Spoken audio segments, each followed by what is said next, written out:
that. If you're just joining us on the radio or if you came in a little late, maybe you've noticed, but I'm not Jim.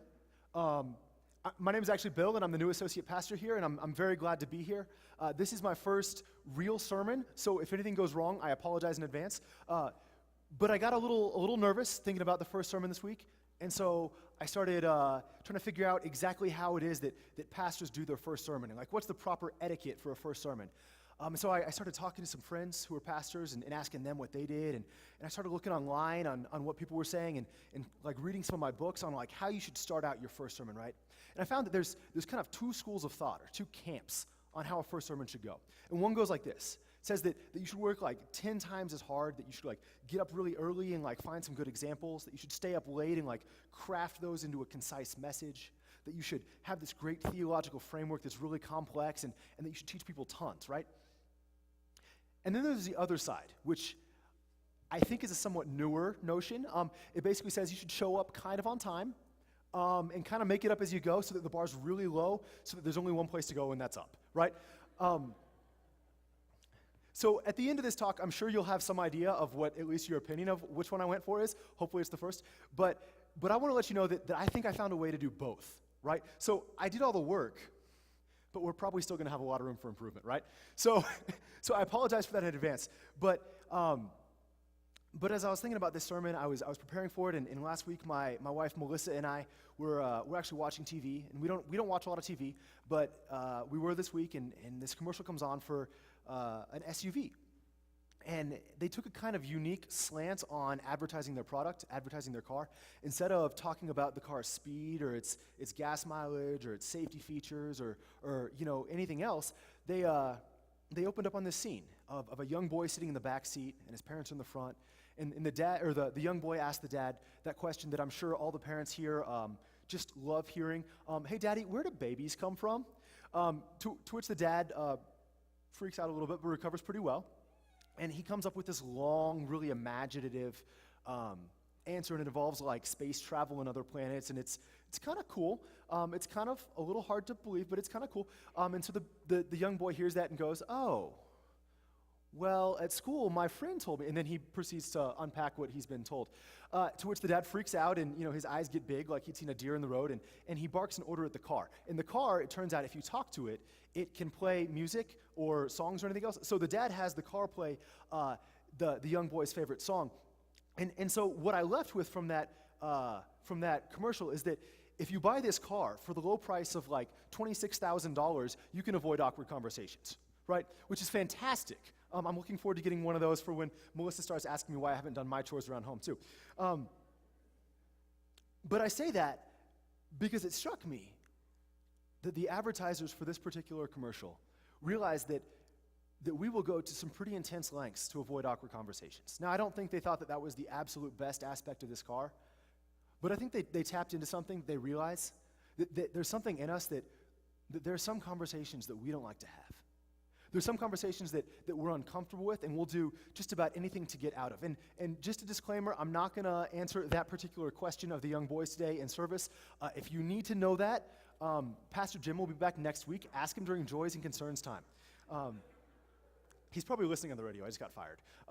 But no. But there's some conversations that we don't like to talk about. There's some conversations that we're uncomfortable with. And actually, as somebody who grew up in the church and has been around it a lot, I'd throw out there the idea that maybe the only conversation we're more uncomfortable with than the where do babies come from conversation is the sharing your faith conversation. And I don't mean that lightly, and I don't mean that aggressively at all. It's just an observation that everybody, myself included, tends to get a little nervous sometimes when it comes to talking about our faith. And that's not that we're embarrassed about our faith. That's not that we're not thinking that our faith is important. But this is a tough conversation sometimes to have, especially to have openly and intentionally and honestly, that sometimes we don't know how to do that. Sometimes it's just a little tough. Now, that might not be true for all of us. Studies say that about 10% of the people in the church are gifted and feel called to evangelism, and for them this is really tough. But for the rest of us, this whole idea of talking about your faith with someone else ranks somewhere between like, I'm mildly uncomfortable with this, to like, I'm probably going to go screaming out of the room. So the big theological term for this idea of talking about your faith It's called evangelism. And even in seminary, this was something that we didn't talk about too much. You'd think that in a room full of people who are going to professionally talk about their faith for the rest of their lives, that we'd be comfortable here. But I'll be honest, even then, most of us were a little nervous to start talking about it. I don't know exactly why that is, but even in seminary, it wasn't a big topic. And we were all required to take a class on evangelism, but outside of that, it was kind of like a hush-hush topic that you don't get into. And in that class, we spent more time talking about the history of evangelism than the practical reality of it. See, it's something that kind of scares us a little bit. So in the class, we talked about these different evangelistic tools or phases that the world has gone through. So like in the early part of the 20th century, it seemed like evangelism was all about getting thousands of people into an amphitheater, and then you'd have a really great speaker like Billy Graham come and unpack the gospel, and that was the way to do it. And then after that, you had the tract phase, where you would hand somebody a tract, which was like a card or a piece of paper that had kind of the gospel boiled down, and you walk them through that. And then after that, you had the televangelist phase, where we try to stream our message of Christianity into all the different mediums that we could as fast as possible. And then you had what I grew up in, which was kind of the street corner preacher phase, where people would stand on street corners and tell people that you need to repent and come to Jesus, or bad stuff's going to happen to you. And so we've had all these different phases and all these different big movements in evangelism. But I think for some of us, those don't really resonate. And I want to be careful here. I'm not attacking those. I think those are great, and there have been thousands or millions of people who have come to the gospel through each of these different methods. But I think for some of us, those are a little daunting. I think for some of us, it's a bit of a terrifying thought to think that I might be called to stand up in front of thousands of people and share my faith, and so we don't do it. I'm not attacking those other ways, but I'm just presenting that there might be a different way, and that's what I'm going to be talking about today. Because the fact of the matter is, even if we're slightly uncomfortable sharing our faith sometimes, I think we all realize that there are times that we might not call it that, but that we end up with the desire to do it. And for me, it looks like this. Maybe you run into somebody who's just having a tough day, but you realize that it's not just this day, but it's a series of tough days. That you realize that this person doesn't really seem to have a lot of hope in their life. They don't really seem to have a lot of joy. They don't really seem to have any belief that there's anything better than the terrible times they're going through right now. And you wish so badly they would share in just a little bit of the joy and the faith and the community and the hope and the love that you have. But you don't know how to get there. Or maybe it's someone you work with, or maybe it's a close friend. For some of us, it's probably a family member who you see struggling with the same things again and again and again, and you wish that they had the same faith that you did, and they wish that they knew that there's a God who loves them, and there's a God who cares for them, and there's a God who forgives them.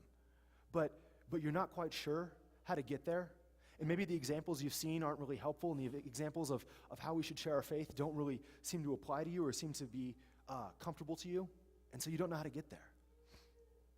Evangelism was something that I was definitely scared about growing up, partially because when I was in middle school, I went to a Christian camp, which was fantastic, but there was one particular point which wasn't so fantastic.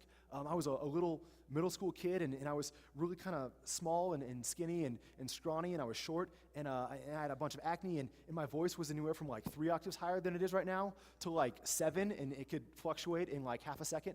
I was really, really socially comfortable in my own skin. No, not at all. But they decided at this camp that we were at that they were going to take all of us little middle school kids, and they were going to drop us off at a local college. And after a quick 20-minute crack course on how to share your faith, we were supposed to go up to college kids who were significantly older than us. And we were supposed to tell them that they needed to convert or they were going to go to hell. And I think you guys can imagine how effective that might have been. But just to be very clear, that didn't work. It was really effective at one thing, and that was convincing all of us that we should never share our faith ever again, because it was a complete train wreck.